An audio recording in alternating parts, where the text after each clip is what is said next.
हमारे देवीपाटन मंडल के सभी साथियों को मैं आज प्रणाम करता हूं, सबको कोट कोट नमन करता हूं और विशेषकर हमारे क्षेत्र के नौजवान क्रांतिकारी साथियों को के लिए ईश्वर से इस बात की प्रार्थना करता हूं कि वो सभी अहंकार से लड़ने की ताकत उनको ईश्वर प्रदान करे और सभी बुराइयों से लड़ने की ताकत प्रदान करे। ये मेरी अपने नौजवान क्रांतिकारियों के लिए विशेष भगवान से प्रार्थना है। दोस्तों, समय के विपरीत मैं इस नाते कह रहा हूं, उधर कुछ दिनों से मैं देख रहा हूं कि जैसे हमारे देवीपाटन मंडल में लोकसभा चुनाव आ गया, इस तरीके से जंग छिड़ी हुई है। मेरे हिसाब से मैं मान के चलता हूं कि 29 अभी बहुत दूर है और 29 के लोकसभा पर इस समय किसी भी नेता का बोलना मेरे हिसाब से ठीक नहीं है। मैं बिल्कुल नहीं बोलना चाहता था, लेकिन मैं देख रहा हूं कि एक पूरा परिवार जो है वो लोकसभा 2029 का कोई देख रहा है, फिर देख रहा है इधर कोई बता रहा पैदल लड़ना है, 2029 जरूर लड़ना है। सारी बातें मैं देख रहा हूं कि आ रही बच करके। मैं चूंकि लोकसभा कैसरगंज से चुनाव हारा हुआ हूं और मेरा चुनाव चूंकि मैं नहीं लड़ रहा था, मुझे बहुत अच्छी तरीके से मालूम है कि मेरा चुनाव हमारे परिवार के साथी लोग लड़ रहे थे, हमारे परिवार के अगुआ हमारा चुनाव लड़ रहे थे। हमें समझ बिल्कुल नहीं मिला था।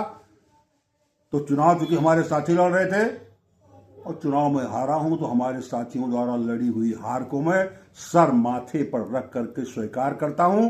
और इतने नहीं है कि हार स्वीकार करता हूं, इस हार के लिए मुझे 100 बार जन्म लेना पड़े इस धरती पर, तो मैं उसके लिए बहुत ही प्रसन्नचित्त और ईश्वर का आभारी रहूंगा कि हमारे जैसे व्यक्ति के लिए आप लोगों ने इतनी बड़ी लड़ाई लड़ी। मुझे लड़ने का अवसर जो है वो आप लोगों की अगुवाई में जरूर कहने का है कि मैं लड़ा, लेकिन सच है कि लड़ाई आप लोग लड़े थे। दोस्तों, मैं इस नाते कह रहा हूं, इधर मैं देख रहा हूं कि एक परिवार के 2-3 लोग कोई बता अपना सर्वे करा रहा है कि साहब 2029 में फला भैया कौन चढ़ेंगे, कोई विधानसभा का सर्वे करा रहा है। हमारे जो नेताजी हैं उनका तो मैं देख ही रहा हूं कि वो घोषित कर रहे हैं कि साहब 29 में चुनाव लड़ूंगा। तो मैं भी आपकी बदौलत जो हमारी मर्यादाएं हैं, हमारी मर्यादा में हमारे राष्ट्रीय अध्यक्ष मैं जानता हूं, समाजवादी पार्टी और समाजवादी पार्टी के राष्ट्रीय अध्यक्ष अगर हमको घोषित करेंगे 2029 में, तो मैं आपकी बदौलत निश्चित रूप से सभी से जितने पहलवान हैं सभी पहलवानों से लड़ाई लड़ने के लिए आपकी बदौलत मैं तैयार हूं। कि मैं मर्यादा के विपरीत नहीं बोल रहा हूं, मैं देख रहा हूं कि इस पर बोलना नहीं चाहिए, इस पर लोग बोल रहे, तो मैं आपके लिए, आपके खातिर, हमारे क्षेत्र के, हमारे परिवार के जिन्होंने हमारे लिए लड़ाई लड़ी उनकी खातिर मैं देख रहा हूं। और इसके लिए मैं सबसे बड़ी बात मैं प्रयासरत भी हूं।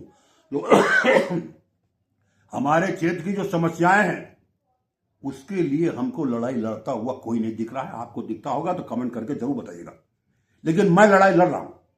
चाहे किसानों का धान का मूल्य हो, चाहे मिल का मामला हो, चाहे किसानों के लिए चोरी, जो कुछ भी हमारे क्षेत्र की समस्याएं मुझको नजर आएंगी उसके लिए मैं आपके अगुवाई में लड़ता नजर आऊंगा। इस बात को मैं आपके से शपथ पूर्वक शपथ लेता हूं कि मैं आपके लिए हर लड़ाई लड़ते आऊंगा।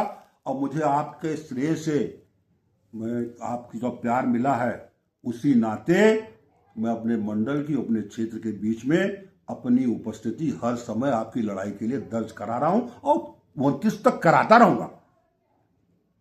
सबसे बड़ी बात यह है, अभी जो 29 की बात की जा रही है, अगर हमको लग रहा है कि अगर लोगों को बड़ा ही शौक है 29 की लड़ाई, जो भी बड़ा दूर है, मैं बैक कह रहा हूं, मैं तो इस नाते बोल रहा हूं कि लोग बोलने लगे। अगर मैं ना बोलूं तो आपने हमारे साथियों ने हमको लड़ाया तो हमको लगेगा कि हम आपके रिप्रेजेंटेशन ठीक से नहीं कर पा रहे। अगर किसी को बहुत ही जल्दी लड़ाई लड़ने का शौक है तो काहे को 29 का इंतजार कर रहे हो भाई? इस्तीफा देकर के आ जाओ, चुनाव लड़ने के लिए हम भी तैयार हैं।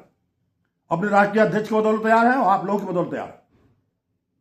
फिलहाल जो स्थिति है, मैं सबसे बड़ी बात बता दूं कि मैं अपने सभी साथियों को नमन करता हूं, प्रणाम करता हूं। और मैं चूंकि सनातनी हूं, सनातन के हिसाब से मैं राम तो नहीं हूं लेकिन भगत राम जरूर हूं। इस नाते मैं आपके लिए हर वो काम यथोचित, न्यायोचित और सनातन के पथ पर चलने वाला, सनातन का मैं बार बार इसलिए उपयोग कर रहा हूं कि हमारे राष्ट्रीय अध्यक्ष माननीय अखिलेश यादव जी आज की तारीख में हिंदुस्तान की धरती पर सबसे बड़े सनातनी हैं, इसको मैं जानता हूं। और अगर जो लोग जानना चाहता हूं उनके व्यक्तिगत जीवन में जाकर के देख सकते हैं। मैं उनके सनातन के बारे में और उनके धर्म के बारे में, धर्म के आधार के बारे में बहुत अच्छे तरीके से जानता हूं। वो सबसे बड़े सनातनी हैं और मैं जानता हूं कि अगर जनमानस आप लोगों की इच्छा है कि नहीं साहब भगत राम मिश्रा को चुनाव लड़ना चाहिए, तो आपकी इच्छा के खातिर हमारे राष्ट्रीय अध्यक्ष जी जरूर अनुमति देंगे, ये भी मैं जानता हूं। मैं इसलिए बोल रहा हूं, मैं आज बोलने के लिए नहीं बोल रहा हूं। मैं तो देख रहा हूं कि साहब द्वंद्व चिड़ी हुई है। ये पुरानी कहावत है, सूत न कपास लट्ठी में लट्ठा। कहीं कोई बात 2029 की बात नहीं। हाँ, 27 की बात मैं जरूर करता हूं। 29 की तो मैंने कहा, 27 में बता रहा हूं कि मैं इस बात की भी शपथ लेता हूं। मैं 1 जुलाई 24 को बोल चुका हूं, जितनी मेरी हैसियत है, पार्टी ने जितनी मेरी हैसियत दिया है, 2027 की लड़ाई पूरी देवपाटन मंडल की मैं लड़ूंगा। और 2027 की लड़ाई लड़ते हुए 29 की लड़ाई के लिए तैयार हूं। बिल्कुल जैसे 27 की लड़ूंगा वैसे 29 की लड़ूंगा। और मैं जानता हूं कि हमारा अपना कुछ, हमारे जनमानस की जो हमारे क्रांतिकारी नौजवान साथी चुनाव लड़े, मैं ये भी मान के चल रहा हूं। मैं तो चूंकि आपका प्रतिनिधि हूं, प्रतिनिधि के नाते मैं बार बार कह रहा हूं कि मुझे हार आपकी 100 बार स्वीकार है। लेकिन मैं ये भी कह रहा हूं कि हमारे देवपाटन मंडल की, हमारे क्षेत्र की जनता, हमारे परिवार के नौजवान जो हैं, वो हमसे ज्यादा ताकत लड़ाई रखने की हैं। और जो विरोधी हमारे चिल्ला रहे हैं, हमारे क्षेत्र का कोई भी नौजवान सभी विरोधियों से लड़ाई लड़ने की क्षमता रखता है। ये मैं कह रहा हूं, मैं अपने नौजवानों को जानता हूं। दोस्तों, हमसे कोई गलती होगी तो जरूर क्षमा कीजिएगा। लेकिन मैं इतना चाहता हूं कि जो कहा जा रहा है, बार बार चैलेंज किया जा रहा है, ये हम हैं, हम लड़ेंगे। तो मैं एक बात तो कह दे रहा हूं कि मैं पैदल तो नहीं लड़ूंगा, समाजवादी पार्टी की अनुमति से, आपकी अनुमति से लड़ूंगा। लेकिन हर लड़ाई लड़ने के लिए मैं आपकी आज्ञा से, हर लड़ाई लड़ने के लिए मैं बिल्कुल एकदम तैयार हूं, निर्भीक होकर के तैयार हूं। आपका कहीं कोई कोर कसर नहीं छोड़ेंगे, आपकी मर्यादा के विपरीत कोई काम नहीं करेंगे। और आपके मर्यादा की लाज रखने के लिए मैं तत्पर हूं। सभी साथियों को मैं बार बार प्रणाम करता हूं, सबको नमस्कार करता हूं, सबके लिए शुभकामना करता हूं। और हर लड़ाई जो आप लोगों की होगी, जहां कहीं मुझको जानकारी मिलेगी, मैं लड़ने के लिए तैयार रहूंगा। बिल्कुल निश्चित रूप से आज भी मैं लड़ने को तैयार हूं। जो बहुत हमारे पहलवान साथी हैं लड़ने के लिए, वो ट्राई कर सकते हैं, इस्तीफा देके हम लड़ने, हम लड़ेंगे। बहुत बहुत धन्यवाद सभी साथियों को। एक बार पुनः प्रणाम, हमारे नौजवानों को, क्रांतिकारियों को एक बार पुनः प्रणाम। मैं जरूर ये चाहूंगा कि हमारे साथी जो भी अपेक्षा करते हैं, जो भी जैसा चाहते हैं, वो अपनी अपनी बात रखें। कौन लड़ना है, किसको लड़ना, यह आपके बस की बात है। मैं मालिक नहीं हूं, मालिक तो आप है ना। तो आपके मलकाने में मैं कौन सा पहलवान हूं जो कहूं मैं पैदल लड़ूंगा कि रथ से लड़ूंगा। आप तय करेंगे, ठीक है। मैं ये मानता हूं कि हमारे जो सम्मानित परिवार, प्रतिष्ठित परिवार, राजनीतिक परिवार है, अब वो इतना आतुर काहे के लिए, तो मैं नहीं जानता। वो जाने, उनका जाना है, मैं उनका भी सम्मान करता हूं।